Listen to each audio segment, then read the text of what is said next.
지금은 아는 것이 힘이다. 시간입니다.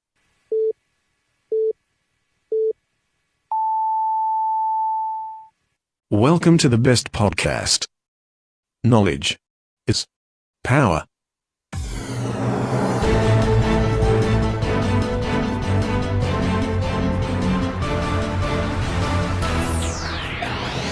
아는 것입니다. 대충 뉴스의 재석고 브리핑을 시작하겠습니다. 이하 부정관. 이 말은 오얏나무 밑에서 갓을 고쳐 쓰지 말라는 뜻으로 의심받을 짓을 하지 말라는 한자 사자성어입니다.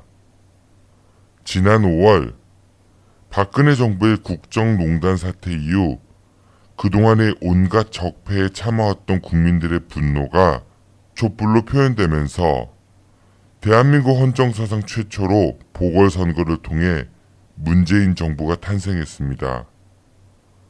인수위원회 활동 없이 당선되자마자 바로 대통령에 취임한 문재인 대통령은 적폐청산이라는 시대적 과제를 기필코 해결해 이게 나라냐에서 이게 나라다 라고 말할 수 있도록 노력하겠다고 밝혔습니다. 출범 이후 문재인 정부는 70에서 80%대의 높은 국정 지지율을 바탕으로 우리 사회의 적폐들에 대해 하나하나씩 신중하게 접근해 나가고 있다는 평가가 지배적이었습니다.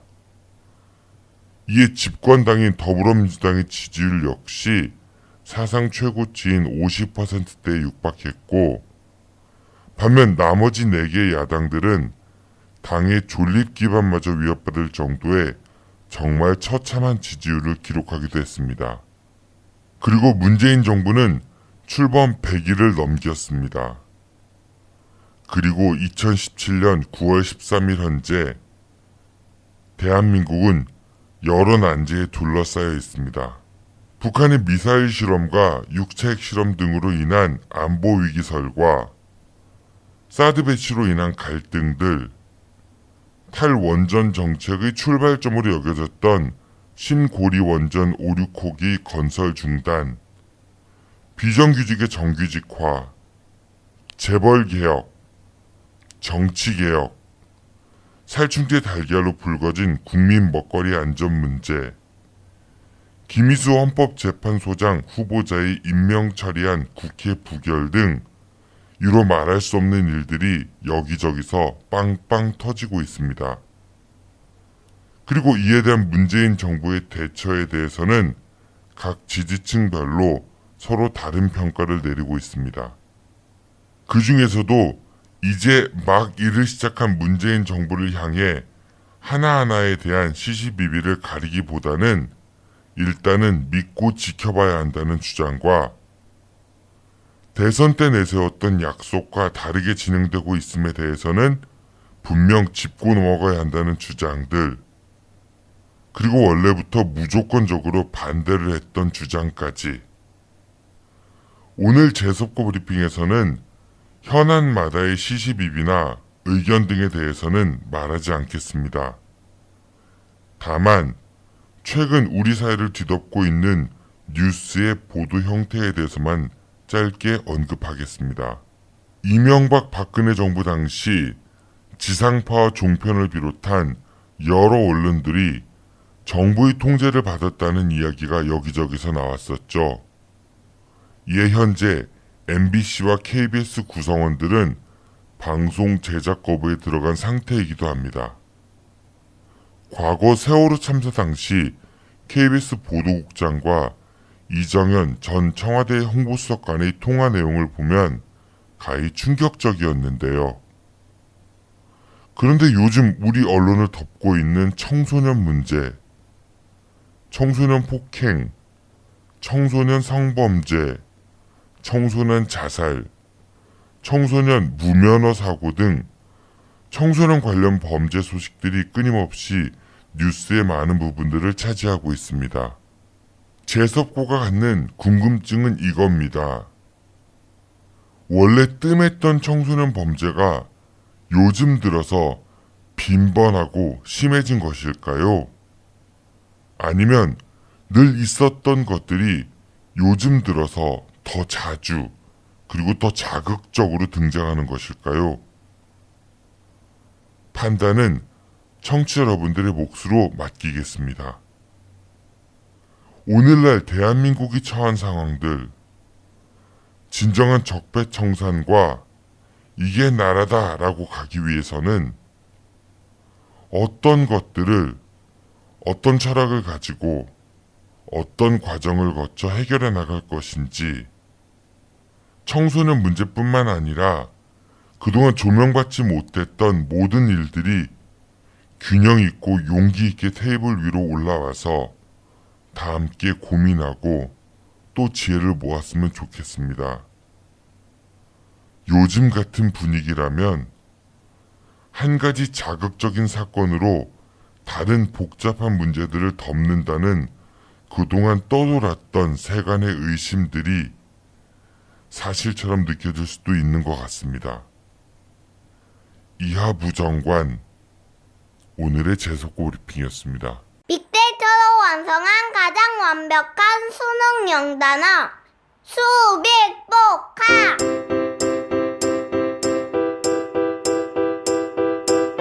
수능 출제 횟수를 확실하게 보여드립니다. 관련 파생어를 완벽하게 정리했고요. 어려운 한자어에 대한 친절한 뜻풀이가 담겨져 있습니다. 이제부턴 수능에 꼭 나올 단어만 외워주세요. 아빠 책 이름이 뭐였지? 수빅복화.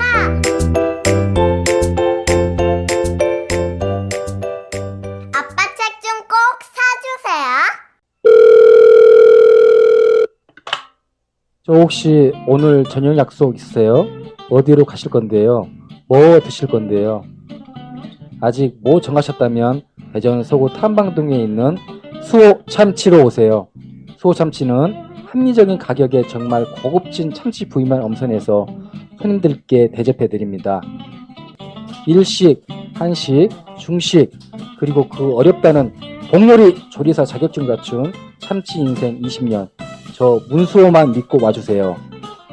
팟캐스트 듣고 오셨다고 하시면 특별 서비스도 드리겠습니다. 와주시는 손님분들 감동하실 때까지, 참치로 배 터질 때까지 정성껏 모시겠습니다.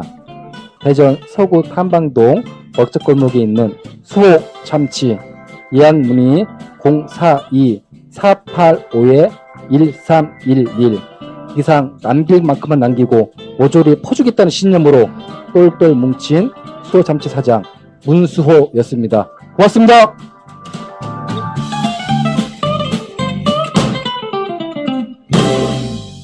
꼭꼭 숨어봤자 금강유정 손바닥이다. 김종술 기자의 4대강 술래잡기.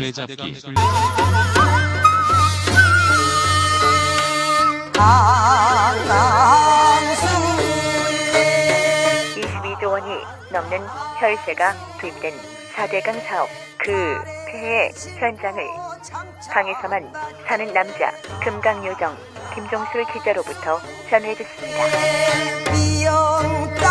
지금 카카오톡 플러스 친구에서 아는 것이 힘이다를 신고 추가하시거나 팟빵이나 유튜브, 페이스북에서 아는 것이 힘이다를 검색해주세요. 오늘도 청취자 여러분들께 우리 지역의 소식을 전해주시는 고마운 분입니다. 중도일보 임병헌 기자 연결되어 있습니다. 기자님 안녕하세요.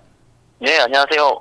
그 요즘에 뉴스를 보면은 청소년 이야기가 가장 많이 나오는 것 같아요. 뭐 얼마 전에 우리 지역에서 이제 중학생 그 투신 사건도 있었었고, 또 고등학생 투신 사건에 또 뭐 무면허해서 사람을 뭐 이렇게 다치게 하고 폭행, 성범죄, 온통 청소년 범죄 얘기가 뉴스를 덮고 있는 것 같거든요. 그래서 오늘 재석고 브리핑에서는 그 한 가지 뉴스가 또 다른 그 큰 굵직굵직한 이슈들을 좀 덮기 위해서 쓰이는 게 아닌가.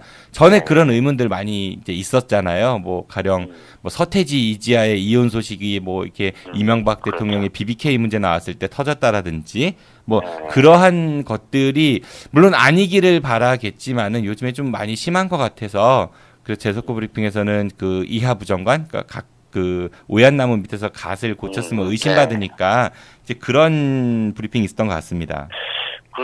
그거는 뭐 연예인 뉴스 뭐 누군가 사귄다더라, 아니면 누구의 어떤 음주가 적발됐다더라, 아니면 뭐 그런 문제들이 다른 이슈, 뭐 정치적 이슈를 덮으려고 뭐 사전에 계획해서 어디서 어느 기관이 가지고 있다고 정보를 흘렸다, 뭐 이런 식의 좀 소문이 있긴 했는데, 글쎄 요즘에 어떤 청소년 관련된 뉴스가 많이 나오긴 하죠. 근데 어떠한 이런 범죄 현상이 말 그대로 청소년으로 좀 저연령화되는 어떤 이런 과도기적 어떤 우리는 보는 사람들의 입장에서 낯설지만 네. 어떤 그러한 현장 사건의 현장에서 이미 청소년들의 범죄가 주된 현장이 되어가는 어떤 이런 어떤 과도기가 아닐까 뭐 이런 생각도 해봅니다. 그러니까 분명히 심각한 문제가 맞기는 한데 이제 저도 이제 갖는 궁금증이 과연 청소년 범죄가 요즘 들어 급증을 하는 것인지 아니면은 늘 있었던 것인데 요즘 들어 보도를 많이 하는 것인지 이제 그런 그 A냐 B냐에 따라 가지고 그 바라볼 수 있는 시각은 전혀 달라질 수 있으니까요. 아, 네, 아무튼 그 많이 어렵습니다. 네, 그런데 그런 와중에 저희 아는 것입니다가 9월 21일 다가오는 개 방송을 시작한 지 1주년이 됩니다. 아유, 네. 축하드립니다. 아유, 감사합니다. 뭐 임병환 기자님의 도움이 제일 컸다고 말씀드릴 수 있을 것 같고요. 아유, 아니죠. 처음 시작한다는 게 제일 어려운 거죠. 네, 처음에 우리가 상수도 21일 날 첫 방송이 가장 어려웠던 방송인 거예요. 상수도 민영화 추진 논란 관련해 갖고 그 오마이뉴스 장재환 기자님하고 그다음에 민변에 이제 대전 충남 민변 사무처장을 하시는 문현웅 변호사님하고 같이 방송을 처음 시작했었거든요. 그때 되게 재미있게 했었던 기억이 나는데 시간이 금방 지나서 1년이 된 것 같습니다. 네. 그분들은 말 그대로 1년을 생각하고 처음에 시작하셨을까요? 저는 생각했습니다. 아, 그러셨어요? 그냥 아니 뭐 해보자니까 녹음 한번 하시고 예. 이렇게 좀 잘 꾸려오셔서 말 그대로 1년을 또 굉장히 성장시켜 왔으니까 네. 앞으로 말 그대로 3년, 5년 후까지 더 말 그대로 겨우? 정권에서 겨우 3년, 5년? 생각거리들이 다 담겨있는 매체가 되지 않을까요? 그 3년, 5년이 아니라요. 30년, 50년 계속 했으면 좋겠다는 생각이 들고요. 그렇죠. 근데 어떤 이런 팟캐스트의 형식은 또 어떻게 바뀔 수도 있죠. 네. 그 변화에 늘 민감하도록 하겠습니다. 그리고 임병환 기자님도 앞으로 좀 더 많이 도와주시고요. 청취자 여러분들께 다시 한번 감사의 말씀을 드리겠습니다. 아, 네. 오늘도 근데 주신 뉴스가 첫 번째 소식은 청소년 관련 이야기네요. 청소년 관련 이야기인데요. 네. 대전 송초운동 중학생이 투신 사건에 대해서 공분이 높은 상황인데요. 이보다 앞서 대전의 한 고교 건물에서 학생이 추락해 숨졌는데 이게 스스로 결정한 것인지 아니면 누군가 옥상문을 잠궈 다른 창문으로 들어가려다 떨어진 안전사고인지 논란이 제기되고 있습니다. 대전 CBS 노컷뉴스가 보도했는데요. 지난 6월 1일 여고생 A양이 자신이 다니던 학교 2층 난간에 떨어져 숨지는 사고가 있었습니다. 이날은 수능 모의고사가 있던 날이었는데요. 학교 측은 5층 난간에서 떨어진 자살로 추정된다고 설명하고 있습니다. 하지만 유족은 A양이 스스로 목숨을 끊은 게 아니라 실족사한 것으로 보이는 증거가 있다고 주장하고 있습니다. 그 예전에도 그런 일들이 좀 있었던 것 같은데 학생들이 이제 그 선생님 눈을 피해가지고 옥상 같은 데 올라가서 뭐 흡연을 한다든지 아니면 패싸움, 그 방과후 그 옥상 이런 영화도 있었죠. 뭐 그럴 때 옥상을 이제 암암리에 이용하기도 했었었는데 이번에도 추락사한 학생이 그러한 이유, 그러니까 흡연을 이유로 옥상에 갔다가 교실에 돌아와야 되는데 누군가 밖에서 문을 잠궈서 그래서 이제 창문을 이용해서 들어가려고 하다가 실족했다 뭐 이런 주장인 거죠. 네네. 노컷뉴스가 유가족과 경찰의 진술을 종합해 보도한 바에 따르면 A양은 모의고사를 앞두고 흡연을 위해 짝꿍에게 다녀올게라며 옥상에 갔다고 합니다. 옥상에 가는 문은 평소 비밀번호 열쇠로 잠겨 있지만 학생들 상당수는 비밀번호를 알았고 안쪽에서 열고 닫는 방식입니다. 몇 분간 흡연을 하고 다시 교실로 돌아가려고 문을 열어봤지만 누군가 비밀번호를 눌러 잠갔는지 다시 열리지 않았다고 합니다. A양은 지난 4월에도 옥상문이 잠겨 교실로 돌아오지 못하다가 가지고 있던 휴대폰으로 공인요원에게 연락해 문을 열어주는 일이 있었다고 합니다. 하지만 이번에는 휴대폰을 가지고 있지 않았고 옥상 펜스에서 1.5m 떨어진 계단으로 통하는 작은 창문으로 진입하려고 시도하다가 떨어진 것으로 보인다는 게 유가족의 주장입니다. 작은 창문에는 당시 상황을 보여주듯 손가락 자국이 남아 있었다고 합니다. 그러나 이게 과연 A양의 마지막 흔적인지는 정확한 조사가 필요해 보입니다. 그러니까 그 사망한 학생이 담배를 그러니까 모의고사 보는 날인데 잠깐 짝꿍한테 위에 올라갔다 온다고 했고 담배를 피우고 나오려고 했는데 문이 잠겨 있었고 그래서 휴대폰을 안 갖고 있었기 때문에 옥상 그 난간에서 이렇게 옆으로 작은 창문으로 이렇게 넘어갈래다가 실족사했다. 그리고 창문에는 그 누군가의 손가락 그 잡으려고 했던 그런 흔적이 남아 있었다. 뭐 이런 이야기인 것 같은데 그 온라인에서 그 숨진 A 양의 사망 원인이 자살이 아니고 실족사라는 그런 글들이 많이 올라오고 있는 것 같아요. 뭐 이 친구가 분당에서 대전으로 이사를 왔는데 이제 분당에서 친구들이라고 주장하는 그 글들이 좀 일부 올라와 있는 것 같고 카톡 글들을 캡처해서 올려놨더라고요. 그래서 뭐 이 친구가 대전으로 전학 온 다음에 친구들하고 교우 관계에 있어가지고 좀 따돌림을 괴롭힘을 당한 그런 정황들이 있다라는 주장과 그리고 그 괴롭혔던 학생들 중 일부가 고의로 골탕 먹어보라고 문을 잠근 게 아니냐 뭐 이런 내용들도 있었던 것 같고 또 이제 그 온라인 글을 보니까 숨진 A 양의 손톱에 그 페인트 자국이 좀 남아 있었다. 그러니까 그 문을 잡기 위해인데 놓쳐가지고 그런 주장들도 있었던 것 같아요. 이런 것을 좀 되게 좀 신중할 수밖에 없는데요. 네. 뭐라 할까 스스로의 목숨을 끊는 것과 아니면 어떠한 의도치 않은 상황에서 안전사고가 발생해 목숨을 잃은 것과는 사실은 엄청난 큰 차이가 있는 거거든요. 그럼요. 그래서 이런 부분이 좀 접근하기도 사실 조심스러울 수밖에 없는데요. 근데 학교 측하고 경찰의 수사라는 게 사실 그런 의미에서 존재하는 거거든요. 네. 어떤 누군가의 죽음이 어떠한 원인이었는지에 대해서 좀 정확히 밝혀주길 바라기 때문에 우리가 수사기관을 갖고 있는 건데, 뭐 경찰도 지금 수사를 하고 있지만 좀 명확한 좀 답이 나왔으면 하는 바람이죠. 학교 측에서는 자살로 보는 견해가 더 많은 것 같다는 보도가 있는 것 같고 경찰 측에서도 뭐 그렇다라고 하니까 경찰은 그게 아니다. 초기 수사는 제대로 했다. 이렇게 반박을 하고 있다고 하는데 그 정말 자살과 실족사는 하늘과 땅끝의 차이인 거니까 이런 억울한 사연이 있다라고 하면 명명백백히 밝혀지기를 바랍니다. 그리고 이거에 관할 경찰서가 유성경찰서더라고요. 그러게요. 네, 유성경찰서가 그 송촌 그 중학생 사건도 그렇고 요즘에 순환시대인 것 같습니다. 뭐 순환이라기보다는 그러한 어떤 역할이 주어진 거죠. 경찰로서 해야 될 역할이 주어졌는데. 그러니까 제대로 잘 돌아가면은 뭐 별 문제가 없겠지만은 자꾸 이런 논란들이 나온다라는 게 유성경찰서에서 그렇죠. 그런 의미에서 이제 순환시대라는 대전에서 말씀을. 경찰서 중에 가장 신설, 최근에 만들어진 경찰서인데 사실 그러한 신설서에서 이러한 수사들 아니면은 유성에도 학생도 많고 뭐 이런 사건에 대해서 좀 정확하게 수사를 못 해준다는 평을 받는다면 사실은 우리 서울 경찰서를 새로 만들었던 의미가 좀 퇴색하는 것도 있을 수 있죠. 알겠습니다. 유성경찰서 분들 제발 잘 수사하셔가지고 억울한 사람들 잘 벗겨주시고 그리고 힘내시기 바랍니다. 그 주민들 말씀도 잘 귀 기울이시고요. 네, 다음 소식 부탁드리겠습니다. 대전시가 버스 전용차로 위반에 따른 미납 과태료 집중 징수에 돌입한다고 합니다. 최근까지 버스 전용차로를 운행해 적발됐지만 과태료를 납부하지 않은 차량은 37,532건에 24억 원에 달합니다. 올해만 5,500여 건의 버스 전용차로 위반이 적발됐는데요. 친절하게도 신용카드와 휴대폰 소액 결제를 이용해 납부할 수 있다고 합니다. 참 친절하네요. 참 친절해.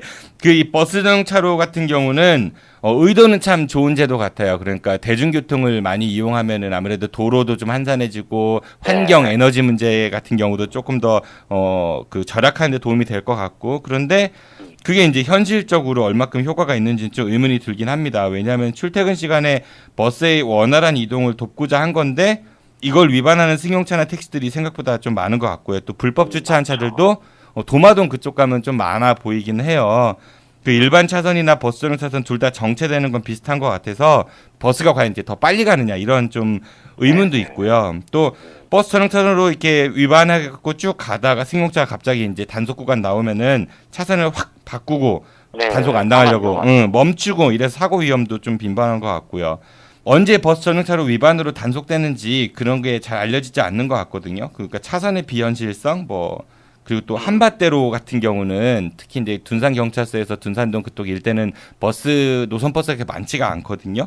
근데 출퇴근 시간 차도 많이 막히고 도안 같은 경우 노선버스가 많지 않은데 거긴 24시간 운영을 하고 있고 이런 식으로 그렇죠. 버스용 차로에 대한 사람들이 지켜야 된다라는 마음보다는 불편하다라는 생각을 가진 분들이 꽤 많이 있으신 것 같아요. 그 저는 개인적으로 이게 전용 차로에 걸렸을 때 그 단속돼 가지고 위반했을 때 과태료를 내는 게 내가 정말 잘못해서 낸다라는 생각을 할지 아니면은 재수 없어서 걸렸다 이런 생각을 할지 그것도 좀 그렇죠. 그런 것 같습니다. 예. 네. 버스 전용 차로 사실은 그냥 일반 차로가 좀 꽉꽉 막혀 있을 때 옆에 버스 전용 차로는 좀 텅 비어 있거나 좀 한산해 보이면 당연히 운전자로서 핸들을 좀 꺾게 되어 있죠. 버스 전용 차로선으로. 당연히는 아니고요. 그런가요? 네. 네, 그렇죠. 당연히는 아니는데 네. 급한 마음이 생기면 자연스럽게 가게 되더라고요. 근데 말 그대로 지금 거의 버스 전용 차로는 인력 단속은 안 하거든요. 그러니까 사람이 경찰이나 공무원이 나와서 버스 전용 차로를 달리는 승용차를 단속하는 일은 사실은 없어요. 지금 대전 시내 곳곳에 이제 무인 단속기가 뭐 전봇대 전신주에다 달아놓은 어떤 무인 단속기가 곳곳에 세워져 있는데요. 내비게이션에서 또 많이 안내도 나오잖아요. 그렇죠. 네네. 근데 버스 전용 차로 단속기에 대한 정보는 아마 없는 걸로 저는 알고 있는데. 아닙니다. 그 버스 전용 차로도 단속 정보 나옵니다. 내비게이션에. 예, 네. 내비게이션.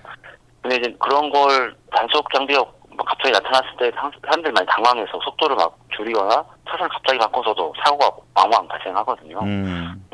그래서 한번 이제 무인 단속기, 버스 전용 무인 단속기의 어떤 작동 원리가 어떻게 되는지 한번 시청에 한번 여쭤봤더니 일단 무인 단속기를 단속 대상이 되려면 버스 전용 차로를 100m 이상 주행을 해야 된다 합니다.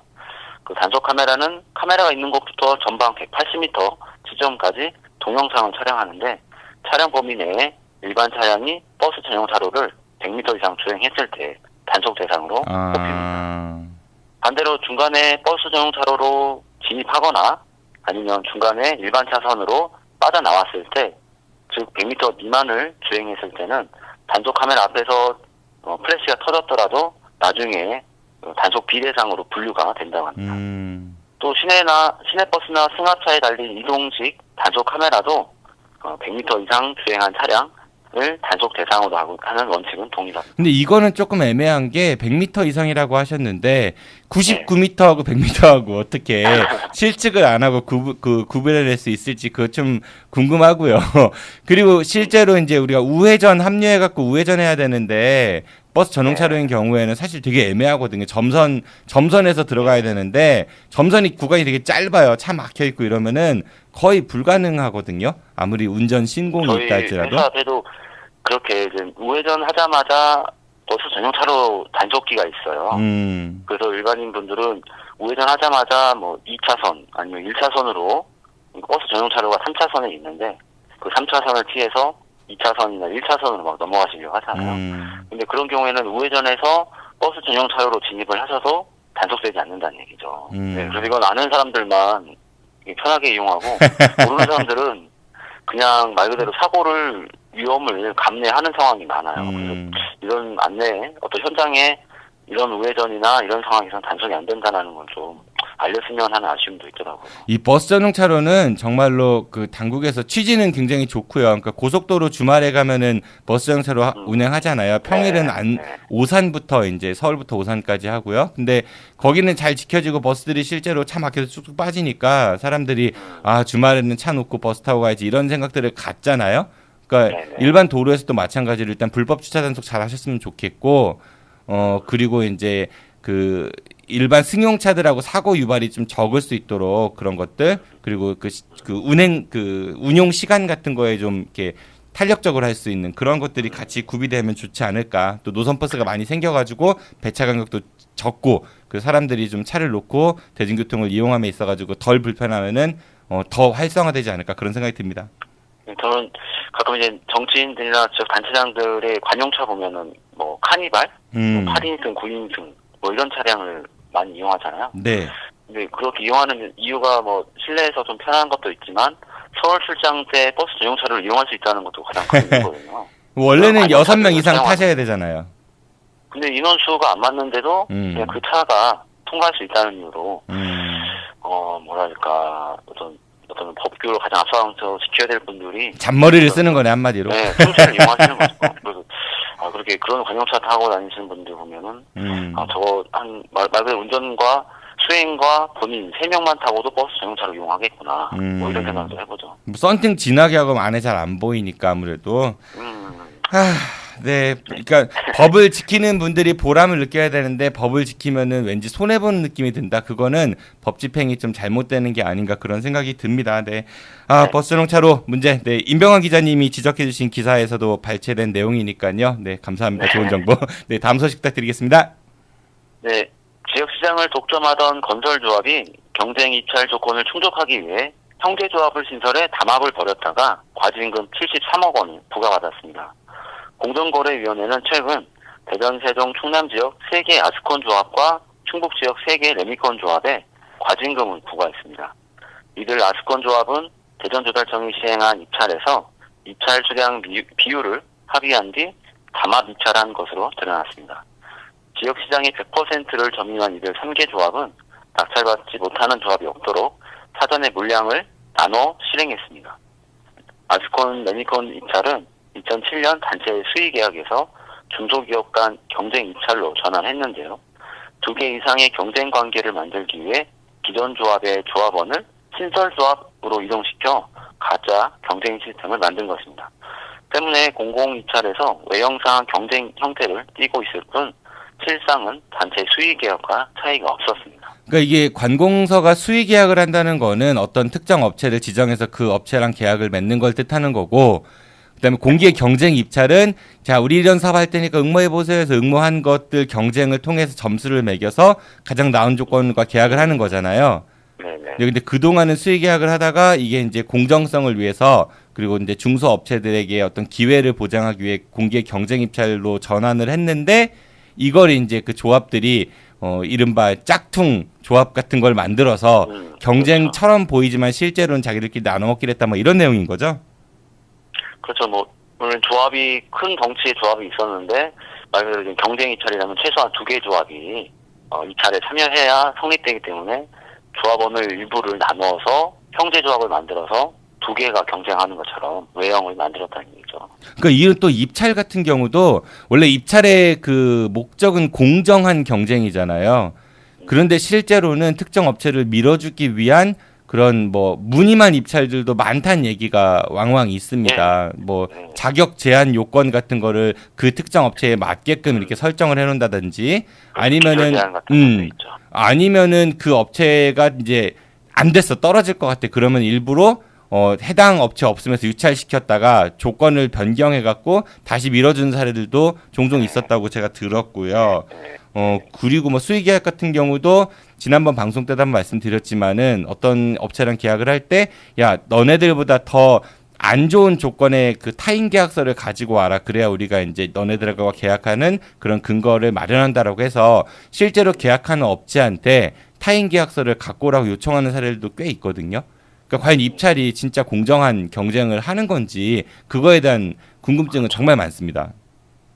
저는 또 여기서 어떤 아스콘과 레미콘은 어떤 건설에서 가장 기본 자재이거든요. 근데 이러한 아스콘은 이제 도로 포장할 때 사용하는 자재일 테고, 레미콘은 이제 건물을 지을 때 사용하는 건데, 이러한 어떤 관공서에서 대규모의 발주, 뭐 이런 게 지역 업체들의 어떤 주요 수입 소득원인데, 그럴 때마다 이렇게 담합으로 어떤 가격을 조정을 하고 물량도 나눠 갖고 뭐 이런 식으로 하면 사실은 품질까지도 보장할 수 있겠나. 아니면 어떤 우리 건설, 도로 안전이라든지 건설물의 기본 자재의 안전이라든지 뭐 이런 부분도 신뢰를 또 할 수 있을까 뭐 이런 의문이 있는 거죠.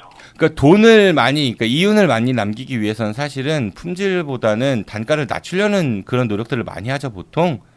그게 보통 경제 활동할 때 그런 것들 많이 하잖아요. 뭐 입찰도 좀 싼 데 받으려고 하는 거고 또 이익 많이 남기려면 그만큼 원가 절감해야 된다 이런 얘기들도 하고 있고 그러니까 이게 경제의 원리, 그 경제의 논리가 반드시 세상의 모든 거를 지배해야 된다라는 건 좀 아닌 것 같다는 생각이 듭니다. 이제는 우리나라도 산업화 시대를 극복해서 좀 더 품질, 퀄리티 그리고 삶의 질 이런 거에 좀 초점이 되는 그런 우리나라가 됐으면 좋겠네요. 그렇죠. 이렇게 좀 담합한다는 거는 사실 경쟁을 좀 없앤다는 의미거든요. 우선 말 그대로 아스콘이나 레미콘 조합 업체들이 한 업체가 많은 물량을 가져가면 그 옆에 있는 업체는 상대적으로 적게 가져가게 되니까 사실 그렇게 하지 말고 그냥 공등하게 평등하게 좀 가져가자 뭐 이런 차원이라는 건데 사실은 경쟁을 통해서 또 기술도 개발하고 뭐 이런 어떤 취지는 안 맞는 것 같아요. 알겠습니다. 자, 기자님, 예, 오늘도 고생 많으셨고요. 네, 금요일 뉴스 때 뵙도록 하겠습니다. 고맙습니다. 안녕히 가십시오. 네. 지금까지 대충뉴스의 중도일보 임병환 기자였습니다. 내일은 우리 지역의 보배이죠. 4대강 지킴이 금강요정 김종수 기자로부터 듣는 4대강 이야기가 여러분들을 찾아갈 예정입니다. 내일도 많은 청취 부탁드리고요. 지금까지 진행의 정진호였습니다. 청취해주셔서 고맙습니다. 안녕히 계십시오. I'll be back.